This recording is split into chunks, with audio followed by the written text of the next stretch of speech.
I'm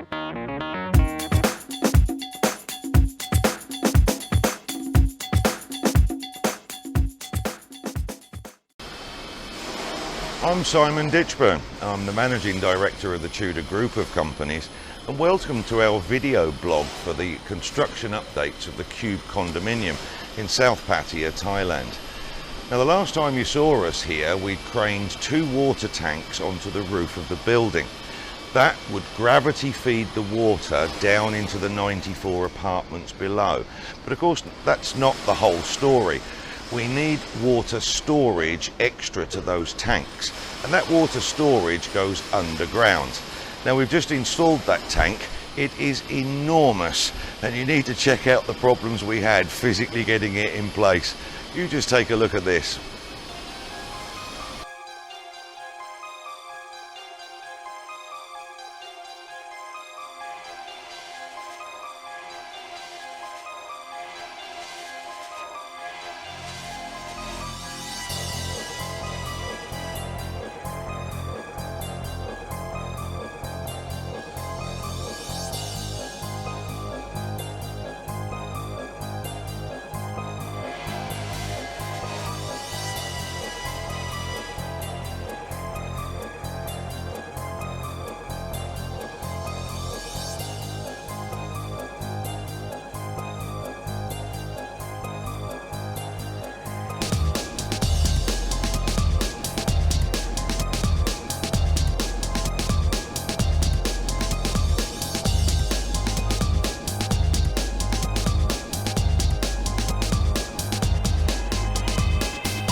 tank is now below my feet, which will eventually be covered up completely by the landscaping, so you won't see any of this at all at the end game. You'll see trees and grass. So the next part of the procedure with that water tank is to first of all fill it with water, so we're testing for leaks, but then with the water tank full of water, we can then backfill the earth over the top. That is where you equalise the pressure. You have water inside the tank wanting to push out, you have the backfilled earth wanting to push in, and those two balance each other. So you can go ahead and fill all the earth around the tank. Then it won't split, we hope. The next part of the stage is to actually connect up the water pipes. Now we have one connection which will go to the water pump. That pumps up to the roof. And we have another connection which is actually to the government supply. So it comes in from the government supply, stored in the tank, away to the pumps, off up to the roof, gravity fed into the 94 apartments below. Here's the next part of the system. These are the jockey pumps that have to go in position, one on the ground floor and one up on the roof. Now the basic principle is one will be pushing, that's the one on the ground floor, and the one on the roof will be physically pulling. So you're pushing up the hill, but it'll only go halfway because we're about 20 some odd meters high. So the second pump is pulling the rest of that distance. Of course, if you're just living in a standard house, 2 floors, 3 floors possibly, you would only need one pump. It's not necessary to have a system quite so big as this one. But basically, once we have got the water up to the roof, it's then gravity fed into the 94 units below. But again, as I spoke in the last video, here's an interesting factor. When you're gravity feeding something, if you're on the top level of the building, the top floors, you'll be on a relatively low pressure because you're being supplied closest to the tanks. But of course, gravity is going to be speeding up that water supply by the time it gets to the bottom levels. So we have to put a pressure gauge onto those lower levels. Otherwise, you'll be turning on the taps and your taps will be flying clean off. So it's very important that we put those regulator valves as we go down through the floors. As you know from some of our previous videos, each floor of the construction is at a different stage. On the top levels, the electricians have only got 1.5 floors to do. That is the 7th and the 8th. Below that then are the ceiling fixers. Below that again then are the tilers, and then following that is the painters. But we have now a nice new addition. Because the 2nd and 3rd floors, the painting, the decorating is complete, the tiling is complete, those 2 floors are now ready for the furniture. And the furniture has just arrived in the form of the bathrooms.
You've just seen all the furniture arrive there for the bathrooms, and the guys can start installing that on the lower 2 floors.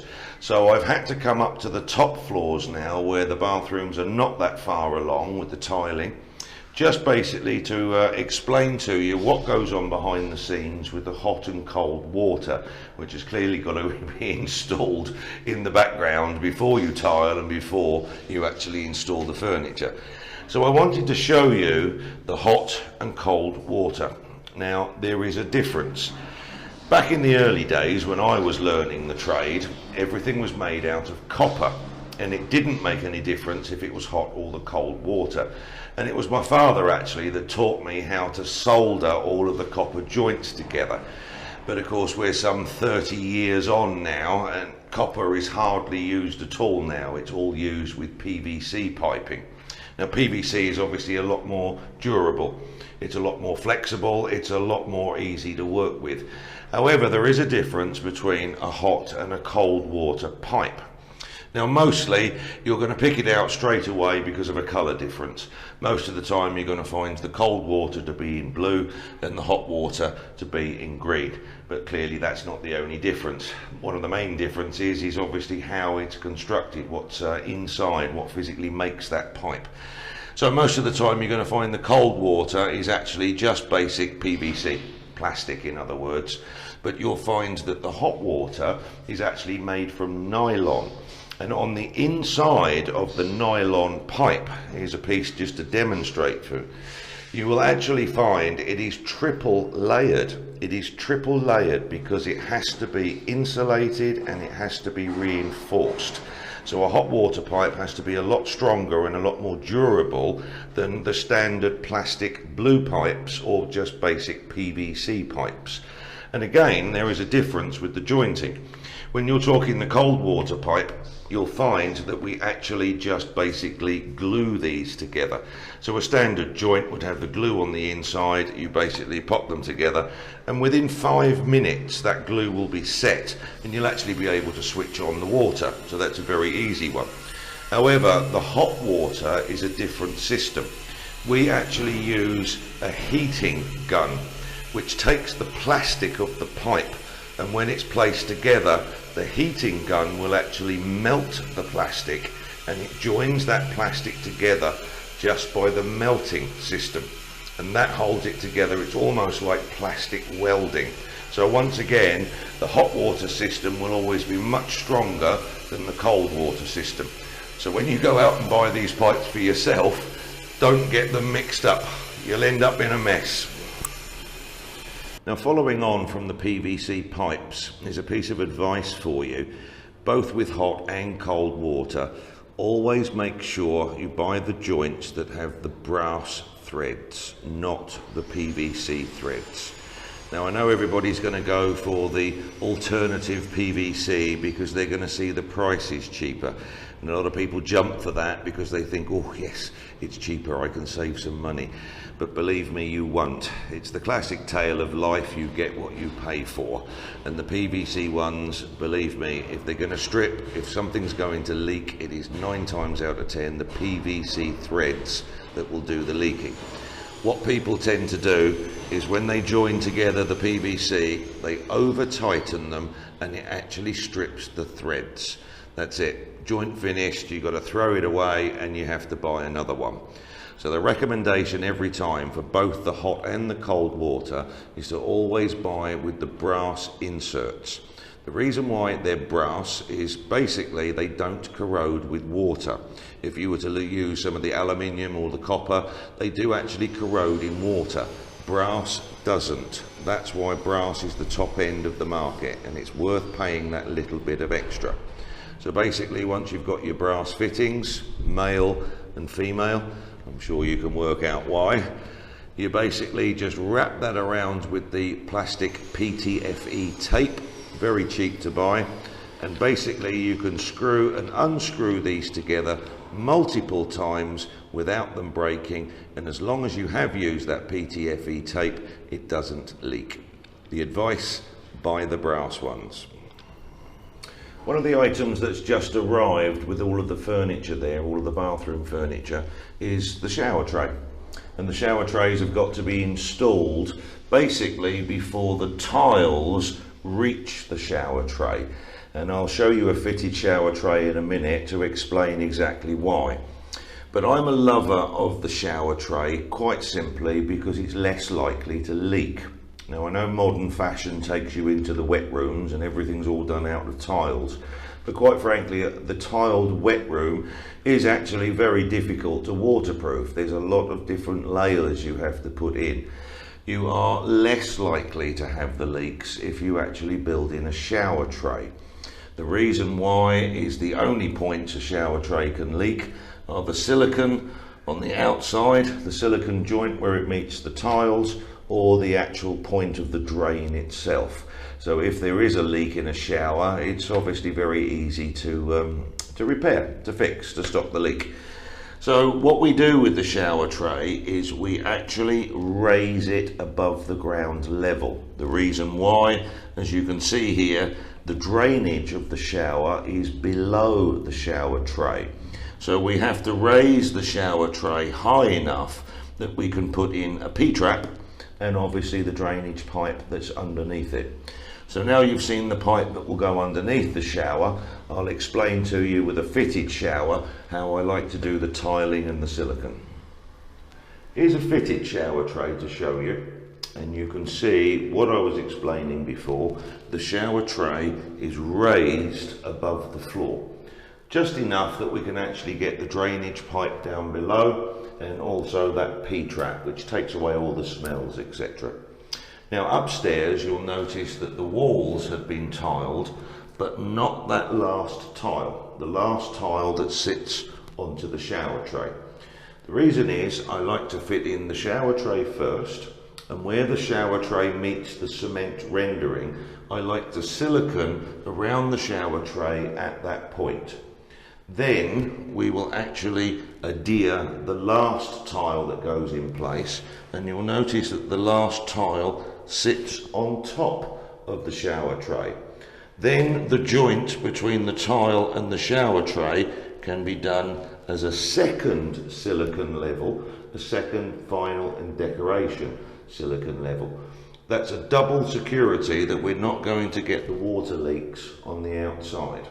So you can see here the shower has been designed literally to make the entire space.